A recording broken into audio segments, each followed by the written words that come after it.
Shackles is one of those pieces that you just, when you see it on the screen, you just can't take your eyes off it. It's rock and roll band, it's gospel choir, it's hip hop, and when you watch this thing, it's funny because our director Ken Carpenter realized that it wasn't, with so much happening, it wasn't possible just to cut from shot to shot. So there are times when you'll see two panels on the screen, or you'll see a panel at the bottom with me playing keyboards and the gospel choirs here and the hip hop dancers are here. It's when you see it live, you get it all. But the only way to get it all on the screen is to be creative in the editing that way. But the most exciting thing for me about Shackles is the fact that it brings gospel music to kids and adults in a creative way. I mean, you're into the, if you're into the hip hop, you're into the hip hop, and all of a sudden you're like, oh my gosh, there's a huge message in this song. I didn't get it the first time around.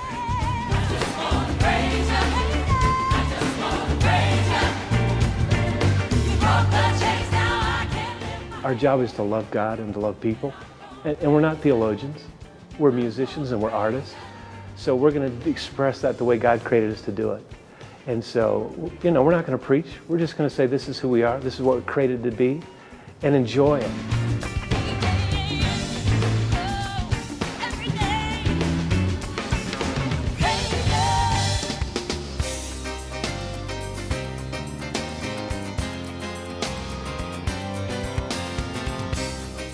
I do this radio show called Intelligence for Your Life, so I've been doing it for 5 years, and I see dozens of studies come by, every year that indicate that childhood obesity is just out of control. What's happening is kids they're eating at the fast food restaurants, they're drinking empty soda calories, and it is a very dangerous road that we're going down here. So if kids don't find a passion that includes exercise, parents don't help them do that, it's going to be a big problem, 10 to 15 years down the road. When you see studios like Lee and Johnette's studio and dance studios around the country, or people putting in better exercise programs in schools, you realize that, okay, that's a start, but it's something that we really have to go after. I love it for my daughter because she is passionate about dance, and now she's passionate about taking care of her body. The first thing I realized when I came upon the hip-hop world especially is it's a varsity sport. What I see when I see my kid and these other 13-year-olds, and again, and younger and older, working out with Lee in the studio, is that I've played soccer, I've played lacrosse at the varsity level. We were not doing workouts like that, These kids are in shape, they have direction. Definitely get in shape and use some muscles that you've never used before. It's like a good energy to have. Definitely be like, yeah, I'm gonna go work out, but it's more than running. There's something behind it too. When you start developing the good habits, you'll pretty much carry that with you the rest of your life. And so hopefully it'll be a healthier generation that we can get to here with dance and movement. The hip-hop world is no different than any of these other, well-respected disciplines. You don't get to the top. You don't even get to make it through one day of dance class without being very disciplined.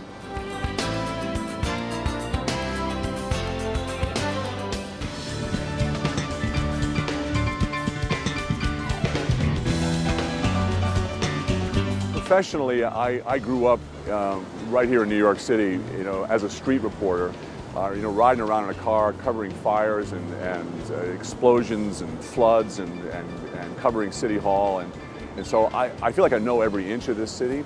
And the cool thing about New York is that you can make a right turn right here and you can see somebody, a dancer or a street musician, that should have a brilliant career, and it happened to me, oddly enough, not in New York, but in Los Angeles. I walked into the dance studio that my daughter was in and saw this hip-hop dancer in the back of the room with headphones on and doing stuff that I had never seen before, not even on the streets of New York. That's really how we discovered Lee, was just keeping your eyes open and seeing what's in front of you. So many of us are so into our thing and we're walking around with our heads down, whatever, and we don't see what's in front of us. And that's one of the things that living in New York City taught me, which is keep your eyes open, because there's danger and there's talent everywhere.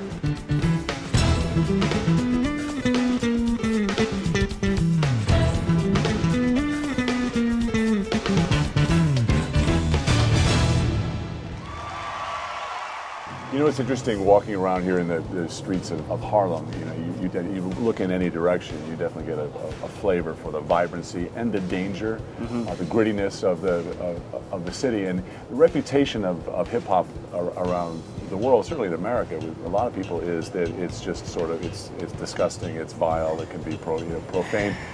But when I see you doing hip hop, I see you teaching the kids, it's a different approach. Where did that come from? Hip hop, it came from the streets. Right. So it's gonna and could be from right around the corner here. Exactly. Yeah. It came from that attitude of, pride and where I come from, and this is who I am. So it'll always have that feeling of just the street, So that's basically what the hip hop feeling is.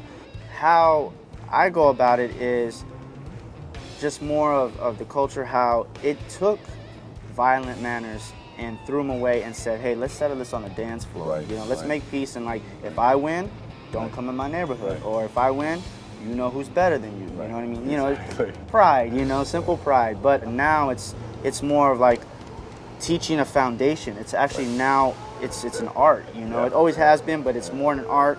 There is a base, there's a foundation, and if you don't know your foundation, you can't dance.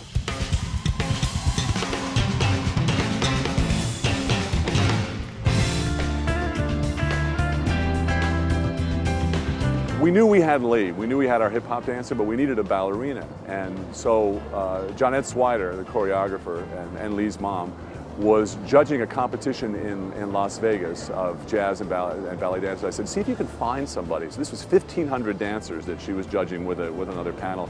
She calls me on my cell phone. She says, I have the person. She's from Minnesota. She's entering Juilliard as a freshman this year. Her name is Julia Eichten, and you're going to love this girl because she doesn't just do choreography, she listens to the music. And you can play her a song and she will interpret, which is very unusual for a ballerina. So we got her on the phone, talked to her parents. As an 18-year-old coming to Los Angeles, to stay for 2 weeks and go through the whole choreography process. She was very, very shy, and as she worked with Johnette and the other dancers in Johnette's school, she started to come alive. And then these two kids, Lee and Julia, started to become friends, and then it really culminated on the night of the performance where you could see they were just really taunting each other and had become close friends on stage.